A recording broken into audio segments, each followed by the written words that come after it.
Hi everybody, welcome back to my channel. So today I have this copper smoky bold ass wing glam makeup tutorial for you guys.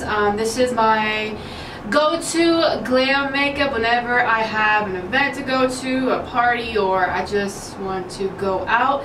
This is my go-to look, and if you want to see how I completed this look, then please keep on watching.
Gave my name to all of them.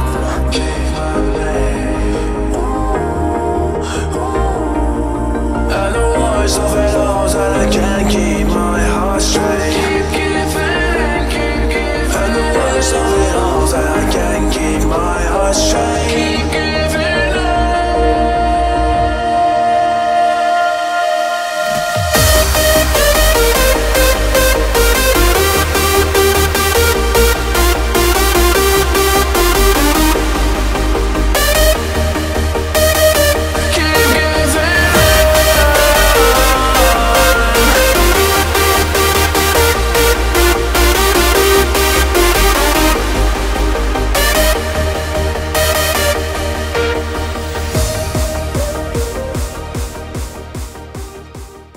That is it for this makeup look. I really hope you guys enjoy this, and this is my go-to glam makeup whenever I go out, birthday party, or just if I just want to be extra that day. This is my go-to look, and I really like this look because it's orange, it's yellow, and it's like gold, so it's like it really does complement both brown and hazel eyes. But yeah, this is my go-to, one of my favorite go-to glam looks recently. And yeah, I really hope you guys enjoyed this tutorial, and I will go ahead and see you guys next time in the videos. And if you haven't already, go ahead and like and subscribe. I would really appreciate that. But I will go ahead and see you guys later. Bye, you guys.